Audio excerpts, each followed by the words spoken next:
Et bonjour à tous, c'est GB, on se retrouve pour une nouvelle vidéo que vous m'avez demandé suite au premier épisode sur les meilleurs first picks dans les maps Prime, Haute, Knockout et Brawl Ball.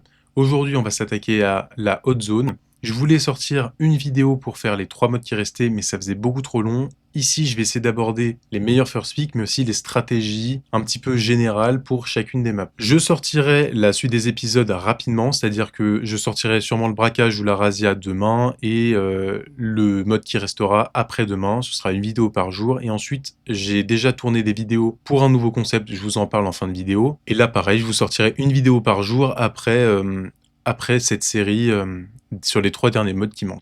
Si cette série vous plaît, je vous invite à laisser un petit pouce bleu, à vous abonner, à partager la vidéo à ceux à qui ça peut aider selon vous. Et sans plus attendre, on est parti. On va commencer avec la Haute Zone, qui est un mode que j'aime beaucoup parce qu'il y a pas mal de stratégies qu'on peut mettre en place. Et on va commencer avec Cercle de Feu. Alors, dans Cercle de Feu, à mon sens, il faut jouer vachement sur le mid. Vous avez vu qu'il y a une seule zone, donc la principale stratégie, ça va être de prendre cette zone au milieu. Il y en a beaucoup qui font l'erreur, en haute zone, de prendre des brawlers qui marchent, oui, mais le problème c'est que vous en oubliez de prendre la zone. C'est pour ça que dans les first pick dans cette map, on pourrait jouer Piper, mais je mettrai pas Piper. Pourquoi? Parce que avec Piper, vous allez tenir votre mid, d'accord, mais souvent vous n'allez pas réussir à rester en zone. C'est pour ça que c'est un assez mauvais mid Piper sur cette map. Ici, un des meilleurs first pick au mid, ce serait Gus. Gus, c'est super fort en open map. Sur la première partie, vous avez bien compris que Gus, de toute manière, il était un petit peu partout. C'est pour ça qu'ici, il fait pas exception. Gus, c'est très fort. Sa counter Lou, qui va être aussi dans les first pick de cette map. Je vais le mettre en dernier. Pourquoi? Parce qu'il a quand même pas mal de counter Lou. Déjà, tous les long range, counter Lou, Belle, Piper, Byron et Gus. Et donc, c'est pour ça, ne prenez pas un first pick Lou s'il y a un Gus open, parce que vous allez vous faire péter en deux. Et si l'équipe en face, elle joue correctement, vous allez galérer à charger votre ulti. Ensuite, on a le pick Penny. Donc Penny qui est très fort parce que là encore, Penny ça peut être un bon choix si le Gus est ban et vous savez pas quoi prendre parce que Penny ça a quand même pas mal de range et en même temps, ça se fait counter par moins de brawlers qu'une Piper, une Belle, un Byron. Et en plus, l'avantage, c'est que vous pouvez mettre le mortier derrière les 3 petits cactus ou dans l'angle en L à droite. Et le mortier est très fort, et encore plus quand il est hyper charge. En troisième pick, si vous savez pas trop quoi prendre, en first pick, il y a un stu qui marche super bien. Vous pouvez mettre la tourelle sur votre mid. Vous pouvez la placer soit dans les bush vers le mid, soit derrière les petits cactus. Et en fait, la tourelle est très forte sur cette map. Pourquoi? Parce que elle change les interactions de votre mid. Admettons, vous avez décidé de prendre un loup au mid et qu'en face, il y a une Piper. Bon bah, c'est pas l'avantage du loup, mais si vous prenez un stu, au moins vous allez pouvoir faire en sorte que votre loup galère moins contre son match-up Piper. Et ça va favoriser aussi la prise de position et le fait de push un peu plus agressivement sur le middle.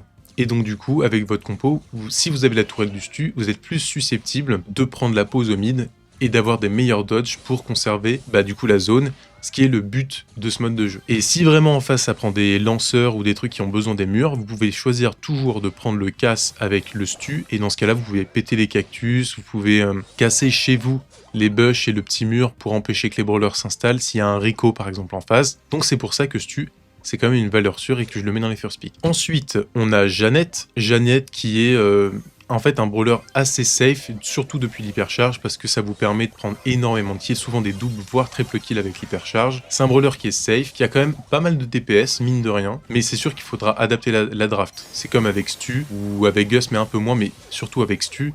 Si vous prenez que des brawlers qui font pas beaucoup de DPS, du genre vous prenez Squeak, Stu et Jeannette, si en face ça vous sort une Berry double tank, au mid vous allez rien pouvoir faire, ça on est bien d'accord. Mais Jeannette, si tous les brawlers avant ont été ban et que vous savez pas trop quoi prendre et que vous voulez pas de choke, Jeannette c'est un bon truc parce que vous pouvez mid, vous pourrez toujours essayer de mid un petit peu, ça dépend ce qu'il y a en face évidemment, mais vous pouvez toujours vous débrouiller pour jouer au mid, parce que sur cette map c'est possible de jouer à 3 au mid, il y a des compos comme ça avec Poco, Berry, Byron, où les mecs ils sont tous au mid et ça peut passer, et vous pouvez aussi décider de jouer sur le side gauche ou sur le side droit. Ensuite, on a Ambre.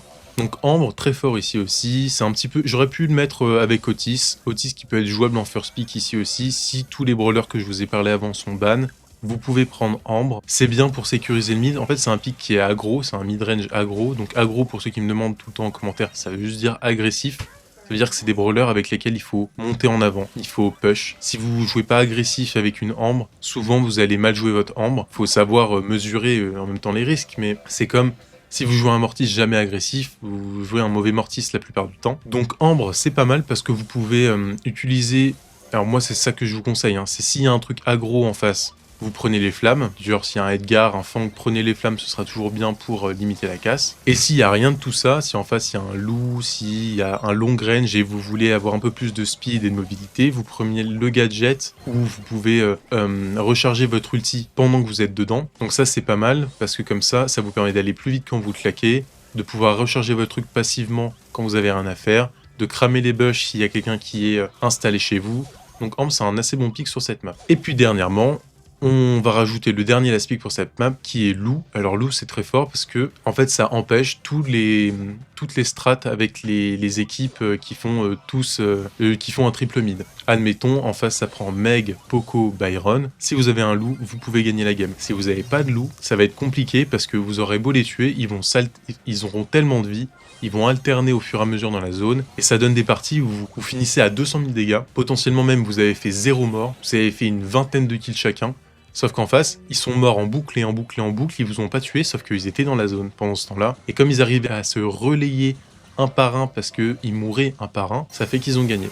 Faut bien comprendre qu'il y a en haute zone, c'est là qu'on commence à parler stratégie parce qu'il y a une différence entre faire les kills, le ratio kill et mort, et il y a aussi une dimension objectif. Par exemple en Brawl Ball, il y a aussi cette dimension objectif. Si vous avez Primo et que vous finissez en 0-15, et bah peut-être qu'avec votre Primo, si vous avez marqué les 2 buts, vous êtes le MVP de votre game. Parce que vous avez joué l'objectif. Après, dans les last picks, si vraiment tout ça c'est ban, on peut rajouter Byron, on peut rajouter Bell. En tout cas, vous pouvez rajouter les trucs qui sont safe et qui vont pas choke votre truc. Ne prenez pas un lanceur, ne prenez pas un tick. Même Juju, je vous conseille pas forcément de le prendre.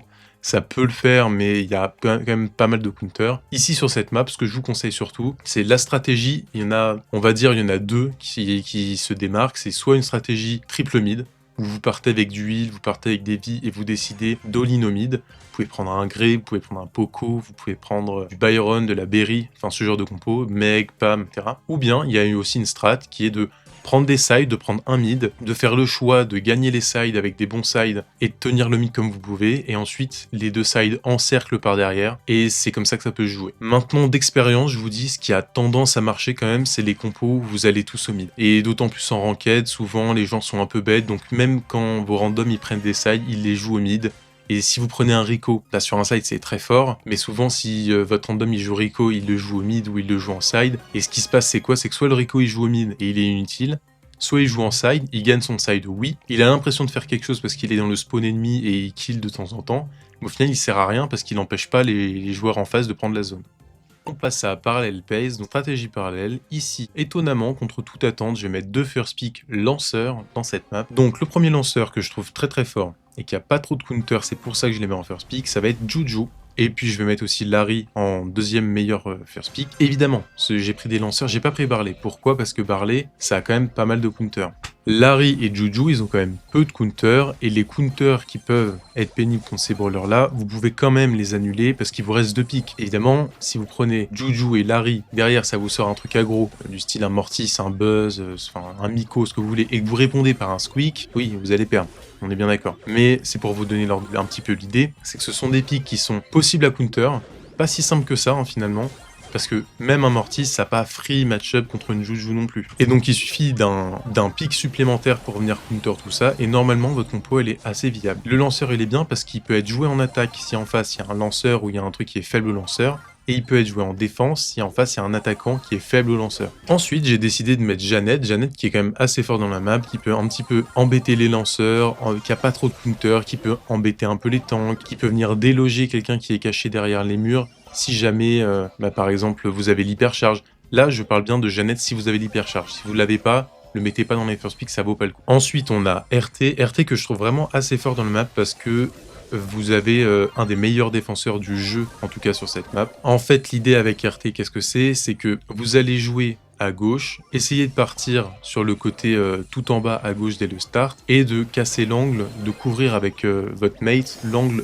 d'extrême gauche. Pendant que votre mate il prend l'angle plutôt côté intérieur. Le truc avec RT, c'est que vous pouvez venir défendre même un brawler qui tournerait autour du petit obstacle dans votre zone. Parce que par exemple avec un Mortis, avec un Buzz ou une Bibi, la strat ce serait quoi? C'est de venir faire perdre du temps à un défenseur qui serait tout seul en venant tourner autour de l'obstacle dans la zone. Avec RT, vous pouvez contrer ça dès le start si vous prenez le gadget qui vous redonne instantanément votre ult. Donc je vous conseille de jouer RT avec ce gadget. Et normalement, votre allié qui est censé prendre le mid, il va venir vous aider au start pour que vous arriviez à faire un bon start en défense. Ce qui est bien avec RT, c'est que c'est un bon défenseur de tank, mais pas que. Aussi de long range et de mid range parce que c'est un long range anti-tank, anti-assassin. À l'inverse de par exemple un Gaël, si vous prenez un Gaël, vous allez peut-être embêté contre des trucs qui ont un peu plus de range que Gaël. Ensuite, on a Stu. Stu qui est très fort parce qu'il peut être joué en attaque si en face il y a un truc faible à Stu. Il peut être joué au mid avec la tourelle si jamais le but c'est de mid et de donner un petit peu de boost à soit son allié en défense, soit son allié en attaque. Et vous pouvez le jouer avec le casse, par exemple, si en face il y a un lanceur qui mid. Par exemple, s'il y a une Juju au mid, vous prenez le long dash avec le casse et vous pourrez être assez embêtant sur la Juju. C'est pas mal aussi avec l'hypercharge et même sans l'hypercharge parce que vous avez pas mal de mobilité avec Stu en fonction de si vous prenez le long dash ou le petit dash. Mais même avec le petit dash, vous avez un peu plus de mobilité. Et avec le gadget, la tourelle, vous pouvez assez vite au start aider votre allié à cross-kill sur l'attaquant adverse. Et ça, je vais y revenir après, à la fin, après le last pick, le dernier pick que je vous présente, sur les différentes stratégies et surtout les choses à faire sur cette map. Mais c'est intéressant de venir cross-kill sur le start en défense avec Stu. Et finalement, je vais mettre Penny. Penny aussi qui est plutôt fort en défense. Ça se suffit pas, Penny ça va pas défendre un Daryl tout seul, mais disons qu'en combo avec un de vos mates, ça peut quand même faire le taf. Et puis ça peut être joué au mid, ça peut être joué en attaque, en fonction du match-up. Ce que je veux vous dire par là, c'est que là c'est que des pics qui sont... En fait, il n'y a aucun pic qui est safe dans Brawl Stars. Il n'y a aucun pic qui n'a aucun counter. Mais le but, en prenant ces pics-là, c'est qu'ils sont tellement polyvalents que vous pouvez les jouer un petit peu n'importe où. Vous avez vu que là, même les lanceurs, ils peuvent être joués en défense, oui, mais ils peuvent être joués au mid, ils peuvent être joués en attaque. Et donc ça permet de, si vous n'êtes pas trop bête, de venir un petit peu pallier à toutes les stratégies possibles de l'adversaire. Admettons, vous prenez un lanceur first pick, mais qui est Larry ou Juju, vous allez le jouer en défense. Ah oui, mais en face, si ça prend un truc aggro et que vous avez vraiment pas les match-up, et à la limite, vous passerez au mid, vous passerez en attaque. Et voilà. Et là, ça devient possible. Pareil avec Stu, si vous avez choisi de prendre Stu pour partir en attaque, et que vous voyez qu'en face ça prend un ref pour défendre la speak, et c'est pas un problème. Vous prenez votre Stu et vous partez au mid, et même si vous galérez, la tourelle sera bénéfique pour votre last pick qui sera en attaque. Ou alors vous viendrez aider grâce à votre tourelle, plus facilement ou avec le casse, sur un défenseur qui sera un peu pénible sur la gauche. Ici, pour les stratégies, il y en a tellement des possibles de strats que je peux pas tellement être précis sur ce que vous pouvez faire, ce que vous pouvez pas faire. Par contre, ce que je peux vous dire, c'est il y a 2-3 points sur cette map que les gens ne font pas et ça vous permet souvent de quand même gagner la game, ça fait la différence. La première chose en haute zone dans cette map, ça va être d'assurer une défense. Le plus important, c'est de ne pas perdre trop de zones dans votre zone à vous, la zone en bas à gauche, et de, au fur et à mesure, gratter celle en haut à droite, qui est la plus dure à choper. Mais ce que je veux dire, c'est que si vous perdez dès le start le contrôle de votre zone à vous, en défense, et la game elle est quand même mal engagée, parce que eux, en face, ce sera plus facile. Au bout d'un moment, ils vont trade, et ils ont moins de distance à parcourir pour aller dans leur zone que dans la vôtre, donc ce sera plus dur pour vous de finir la zone du haut. C'est pour ça, quand vous êtes le joueur en défense ou le joueur au mid, surtout, ne venez pas aider votre pote au début en attaque, parce que là, ça sert à rien, vous avez plus de chances en face de perdre la zone de défense. Le truc qui peut être bien en faire, c'est que sur cette map, votre pote qui est en défense, il doit partir côté extrême gauche, en passant soit par l'eau s'il peut marcher sur l'eau, soit par le petit couloir en bas à gauche. Vous, de votre côté, vous allez passer par le mid, mais vous allez couvrir le côté intérieur de votre zone, pendant que votre pote, il va couvrir le côté extérieur de votre zone. Ce qui fait qu'il n'y a pas d'assassin ou de brawler un peu rapide qui aura le temps de se cacher derrière le bloc, et parce que là vous allez perdre du temps et il va prendre de la zone. Que si vous êtes un de chaque côté, vous couvrez tous les angles possibles pour que la personne en face se cache et vous prendrez le kill beaucoup plus rapidement. Que si vous êtes tous les deux au mid et que vous couvrez le même angle de défense, la personne en face, elle va vous embêter, elle va tourner autour des murs, elle va aller dans votre spawn, elle va vous faire perdre du temps et c'est pas rentable. Donc ça c'était la première astuce de ma part, c'est n'oubliez surtout pas la défense. Et puis il y a un autre truc aussi, c'est que quand vous êtes en attaque et que vous voyez que vous n'avez pas du tout les match-up, revenez un petit peu en défense, mettez-vous à 3 contre 2 ou à 3 contre 1 sur la personne au mid ou en attaque du côté opposé. Et une fois que vous avez réussi à prendre le kill, il y a peut-être la personne au mid qui devait initialement aider votre mate à défendre la zone qui va pouvoir vous aider en attaque. Mais ne vous obstinez pas sur un match-up qui vous paraît ingagnable, en tout cas pour vous. Dernière chose, sur cette map, c'est hyper important, mais si vous voyez que vous prenez un double kill, voire même un seul kill, et que vous êtes la personne qui défend, qui est dans votre zone de défense, eh bien abandonnez votre zone. Parce que si vous abandonnez votre zone, que vous montez dans, vous savez là, les petits bush là sur le côté gauche de la map, au moins vous serez super bien positionné pour surprendre la personne qui est au respawn. Et souvent, les gens ne s'attendent pas à ce que la personne ait abandonné son poste en défense pour venir mettre la pression. Et ça rejoint ce que je vous disais au début, mais c'est beaucoup plus dur d'aller choper la zone du haut quand vous êtes en attaque, que de défendre la zone du bas. Donc dès que vous avez une occasion de gratter des pourcentages et de potentiellement sécuriser toute la zone du haut, bah faites-le.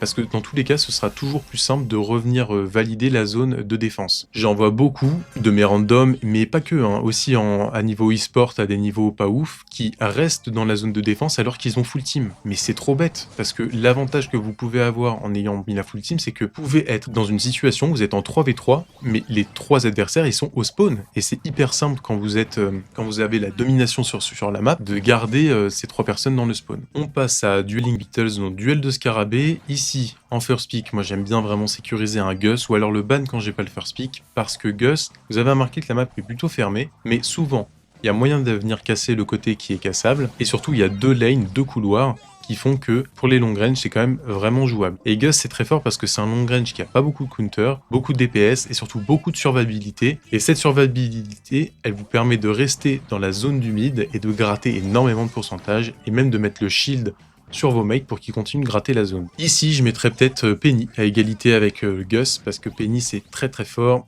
Là aussi, hein, c'est un semi-long range, le mid-range long range qui a pas trop de counter, si ce n'est les lanceurs, et le canon, surtout si vous avez l'hypercharge, quand vous le mettez dans les petits angles à gauche là dans votre spawn, enfin dans votre partie, ça permet de quasiment s'assurer la win parce qu'en face ils vont galérer à rester dans la zone sans prendre des coups de canon. Ensuite j'ai mis Juju, qui j'aurais peut-être pu mettre aussi Larry, mais quoique j'ai hésité à mettre des lanceurs en first pick parce qu'il y a toujours moyen sur cette map de venir counter des lanceurs, mais si vous voulez vraiment prendre un lanceur en first pick, ce sera Juju parce que au moins vous avez pas trop de counter. Par contre c'est comme le pick d'après, Stu et Juju, évidemment, c'est des brawlers sur lesquels il va falloir adapter la draft derrière. Vous dites pas, après un pick Juju ou un pick Stu, je vais prendre Sandy. Parce que là, en face, ça va vous sortir un Daryl, même un Mortis, ça peut passer. Et là, vous allez vraiment galérer au long terme sur la game. Ensuite, après Stu, on passe à Lou. Lou, c'est très fort, mais le problème, c'est que ça se fait counter par les long range sur cette map, donc je l'ai pas mis dans les premiers first pick. Mais n'empêche que c'est bien parce que dès que vous avez votre ulti, vous sécurisez la zone. Et le truc qui est très fort avec Lou, c'est que dès que vous avez mis la team adverse au spawn, ou au moins 2 d'entre eux, et que vous avez un ulti, bah les mecs ils reviendront plus jamais. Et normalement, si vous êtes pas trop bête et que vous leur laissez pas reprendre la pression, avec l'ulti de Lou, ils n'arriveront pas à sortir du spawn. Ensuite, on a Jeannette. Jeannette, toujours pareil, hein, c'est assez fort dans les maps de hot zone, mais que avec l'hypercharge, parce que ça vous permet de négocier souvent des kills, des doubles kills, ça n'a pas trop de counter. Là aussi, il faut adapter la draft, mais ça se fait bien. Ensuite, on a Otis. Otis, c'est bien parce que c'est un petit peu comme Ambre, que je mets de pair tout le temps avec Otis, c'est que c'est pas mal sur les lanes open, c'est un juste milieu avec les long range, parce que vous pouvez quand même faire des trucs, mais surtout vous allez pouvoir counter les trucs aggro, et c'est quand même très polyvalent. Donc vous ferez jamais vraiment surprendre avec ce genre de... Les seuls trucs qui counter vraiment Ambre et Otis sur ce genre de map, c'est les trucs du style BA, Belle, les trucs qui peuvent tirer assez souvent.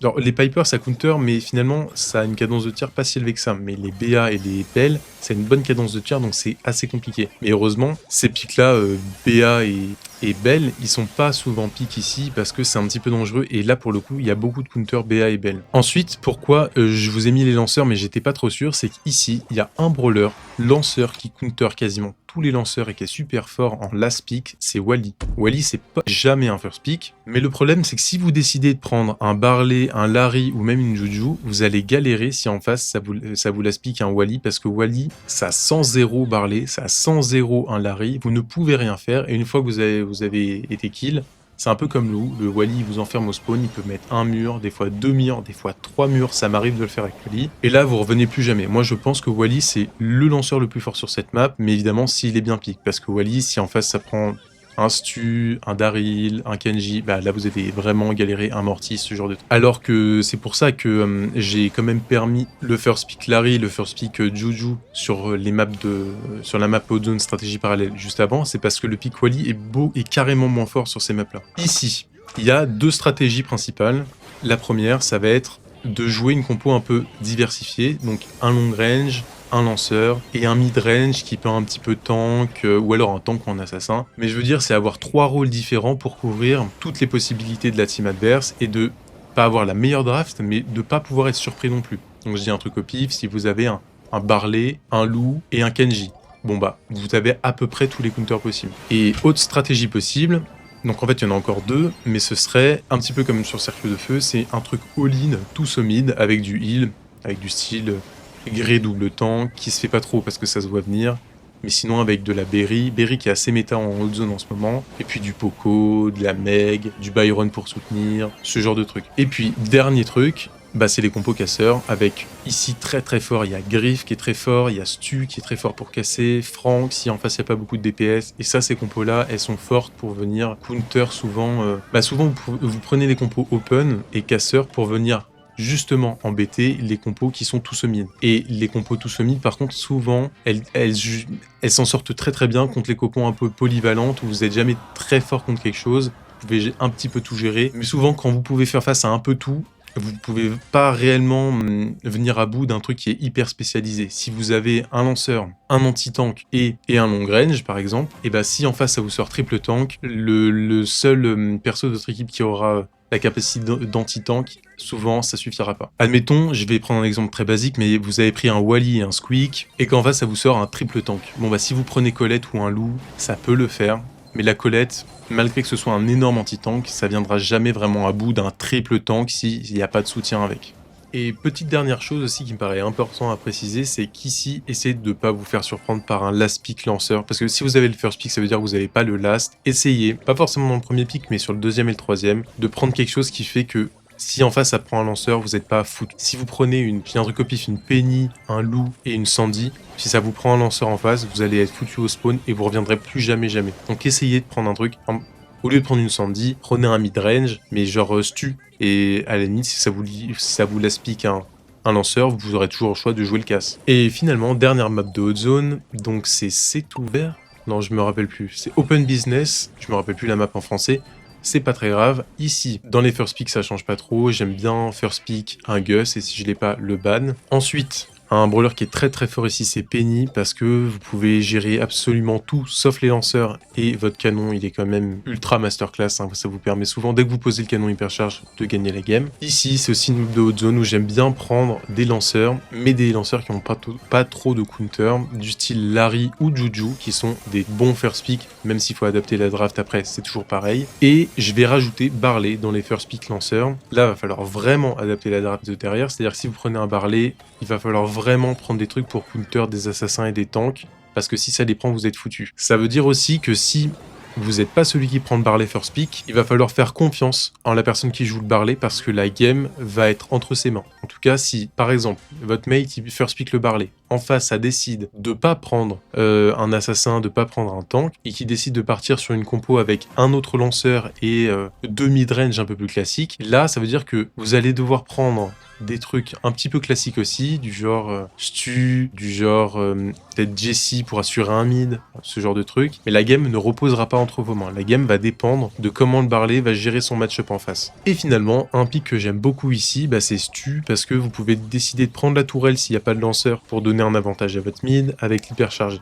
C'est super fort, vous avez beaucoup de mobilité, si en face il y a du lanceur, bah vous prenez le casse et vous prenez le long dash et vous allez être insupportable. C'est ça que j'aime bien avec Stu, c'est que c'est très polyvalent et ça peut répondre à un peu toutes les stratégies, sauf si en face ça envoie du triple tank ou un truc qui a trop de heal, du genre Pam, Berry et Poco, admettons. Là si vous avez un Stu c'est compliqué, c'est pour ça que quand vous prenez, et j'insiste à chaque fois sur Sandy, Stu, Barley, même si vous prenez une Penny à la limite, enfin des trucs qui n'ont pas énormément de DPS, prenez absolument derrière des trucs qui peuvent faire des DPS. Il y a des cas de figure comme ça dans Brawl Stars où si vous faites une draft avec par exemple un Barley et vous savez plus trop quoi prendre derrière, quoi qu'il arrive, vous allez pouvoir essayer de gérer un lanceur. Déjà, vous avez pris Barley, même si ça prend un Wally, le Barley, il va pouvoir essayer de jouer le Wally en face. Je dis pas que ce sera parfait, ça va sûrement galérer, le Wally va sûrement gagner, mais disons que la game, elle est jouable. Elle va être difficile, mais jouable. Si en face, il y a des tanks et que vous avez au moins un anti-tank, la game, elle va être